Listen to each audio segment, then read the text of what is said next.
I've taken a short on Aussie dollar at 10 a.m. US time. The high time frame bias is bearish. Weekly time frame we've been bearish for a while. Monday we gapped open, wicked above, and then pushed lower. And I'm predicting price to come down to the sell side liquidity at 0.6274 level. Daily time frame we left an order block on Monday, and closed with this bearish engulfing candle yesterday, and today we're closing lower. We have got FOMC today, is just something to consider. On the 2 o'clock candle we came above and wicked above that 2 o'clock candle high at a fair value gap in a bearish order flow. We also got this bearish fair value gap above this level, which is something price could potentially come up to right later, especially because we have FOMC. However, one of the main reasons I was more confident with this trade is the fact that we pulled back and took out a swing high. This is a liquidity grab, which is something you want to see price do when it is in a trend.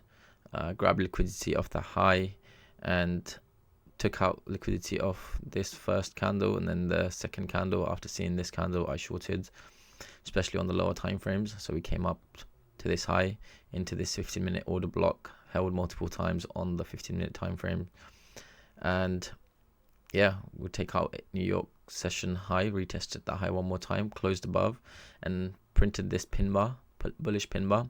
And after seeing that pin bar, I took a short because I'm now predicting price to continue lower, and I'm predicting price to fail. That price is going to fail to continue higher after this bullish pin bar, especially after this close above. After the close above, I would want to see multiple bullish candles, but failing to see that was a good reason for me to go short. I will take target one somewhere around here if it comes down to that low, because we do have FOMC at 7 p.m. UK time, so we could see either price drop significantly or push up, take out liquidity above New York session high and drop lower. So let's see how this plays out. This is where that trade is right now. We've hit the low. I've taken 0.5% off after price took out this low, around 0.75 or 0.8. Ideally, I would like price to hit that 1.1 to 7.2 fib extension, just below that 6300 psychological level. Could it come down to the 1618 potentially? We got FOMC coming out, right? So anything is potential. The next sell side liquidity on the weekly time frame is down there. Honestly, it could reach down there. I'm not predicting, or nor am I aiming for that low.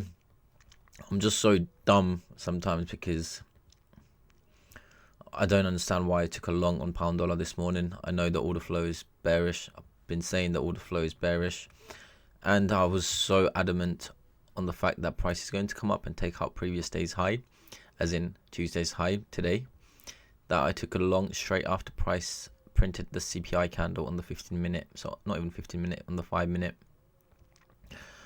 I was predicting price to come up to previous day's high. CPI candle printed. Normally after CPI price, does like to, I believe this was my trade, come down, take out the low of the CPI candle, or start to push up and then pull back and then continue higher. That was my prediction. I wanted previous day's highs to be taken out really badly.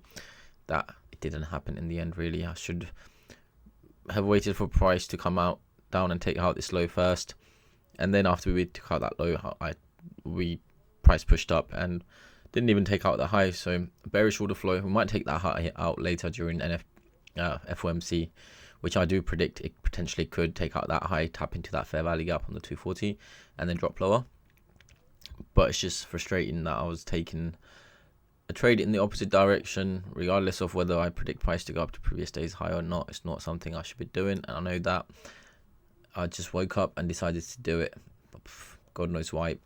It's frustrating because it's not part of my plan. And when I take a trade like this, really good trade, really good order flow trade, weekly time frame order flow is bearish.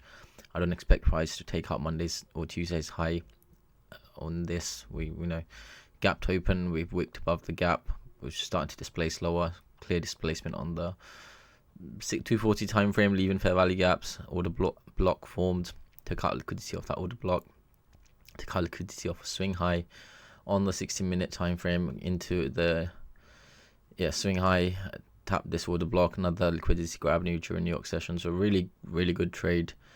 Just that I'm stupid sometimes, and I take some stupid trades early on that just puts me at break even eventually. Unless I take targets at this low, then I'll probably be up a little bit, but just stupid sometimes. So this is how that trade played out. FOMC dragged price all the way down to 0.62, below that sell side liquidity on that weekly time frame, potentially coming down to the next sell side liquidity this week or next week. Really good trade. I was really confident in the trade after we start seeing this in engulfing candle, and we took out this low. I was happy to hold the trade through FOMC because my bias on the higher time frame was bearish. I exited the trade as an FOMC after a few minutes after FOMC at around 0.6286, and the overall reward for this trade was around 0.25% for me.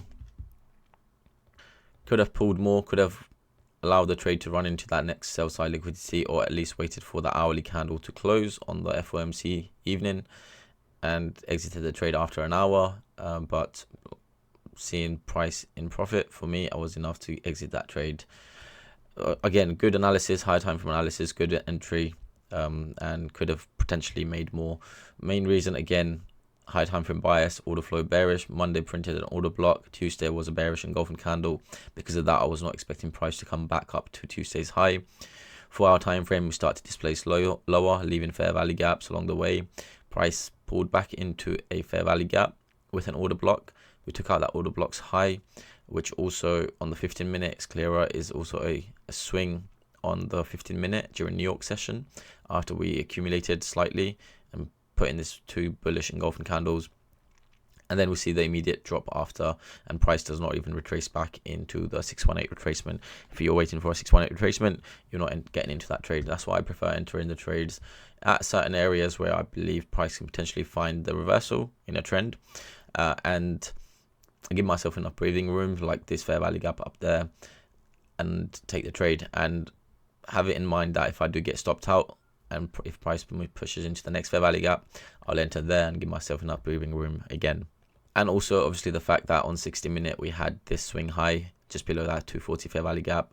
We came up to that swing high and took out liquidity at the 240 fair value gap. Again, another big confluence in a trend, because the trend high time frame bias is bearish. We came up, took out a swing high, 240 fair value gap, 240 order blocks high during New York session. Perfect timing, and because we had FOMC later on, although I was saying that we could potentially come back up, take out the high one more time. It was either that or it was going to drop like this, which it did. And yeah, really great entry, great analysis, everything good in this trade. Just that annoyed that I took a long on pound dollar this morning, which put me at a -1% in the morning, and then plus 2.5 now, so it was around 1.5 hour trade. I could have potentially extracted a bit more from this, but it's what it is. Good analysis, good trades, good day.